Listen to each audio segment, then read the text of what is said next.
whispers in the darkness, a childhood encounter with nightmarish creatures. I was merely a tender 4 or 5 years old when I first encountered the abominations lurking within the confines of my room. In those days, I still slept in a small toddler bed, a pitiful excuse for a resting place compared to a proper single bed.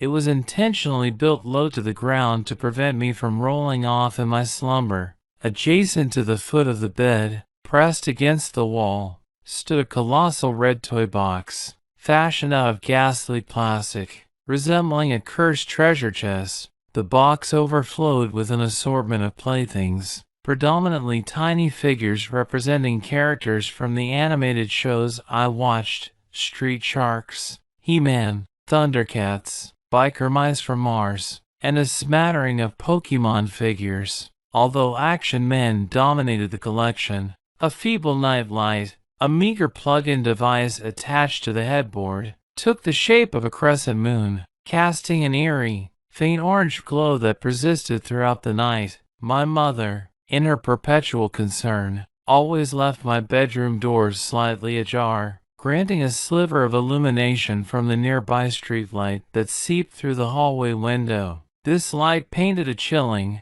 ghostly strip across my wall. The toy box resided beside the door, a room so compact that the door would narrowly miss scraping against its sides upon opening, as if deliberately designed to fit the nightmarish arrangement.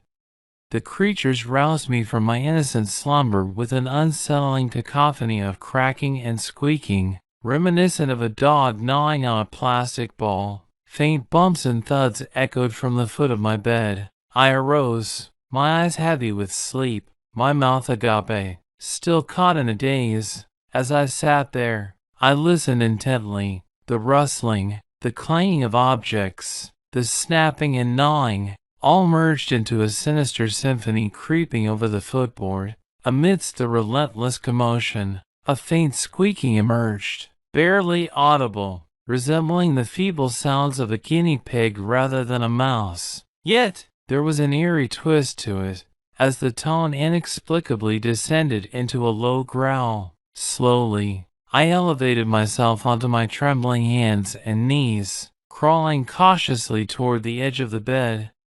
The room on that side lay engulfed in darkness, for the feeble glow of the night light could not penetrate beyond the bed's periphery. I peered over the footboard, fixing my gaze upon the toy box. Its lid stood ajar, an anomaly that sent shivers down my spine. While discarded toys littered the floor, the disconcerting noises emanated from within the box, as something sinister stirred amidst the figures. Though I couldn't discern its nature, an Action Man toppled out, one of its flippers shredded and the other leg maimed into a grotesque stump. Examining the scattered toys on the carpet, I discovered bite marks, missing limbs, and disfigured plastic faces. Little hands, arms, and chewed-up fragments lay scattered about. Puzzled, I summoned the courage to raise myself higher, peering intently into the depths of the chest, desperate to discern the source of the disturbing commotion. At first, the moving entity eluded my gaze, my eyes strained, attempting to focus amidst the darkness. Slowly, a furry figure materialized before me. I briefly entertained the notion that it might be my Furby hidden amidst the toys, but whatever it was had its back turned. Hunched over, its fur appeared damp, clumped together in a disheveled mess. A long, slender tail, bristling with tiny hairs, writhed upright, its tip twitching from side to side. And then, I noticed yet another movement within the chest. Scanning the jumble of toys, 2 additional tails emerged, each varying in length, one longer, the other shorter, protruding from the recesses of the toy mound. I can't quite explain why, but an overwhelming sense of dread enveloped me. I knew I couldn't remain in that room with those abominations. Slowly, I crept out of my bed, tiptoed toward the door, reaching it in a few steps, all the while fixated on the box and the flickering tails. With utmost caution, I opened the door, Striving to maintain silence, it swung open, revealing the hallway's expanding white beam of light. However, as the door drew closer to the toy box's edge, I hesitated, captivated by the unnerving gap between the two. The hinges creaked loudly, abruptly shattering the silence, and I froze in place. I strained my ears, desperately searching for any signs of movement, yet there was none. The chewing, snapping, and gnawing had ceased. Slowly turning my head, I glanced back at the toy box, only to be greeted by a pair of ghastly, whitish-yellow eyes. They reflected the faint light of the crescent moon night light and the hallway beyond.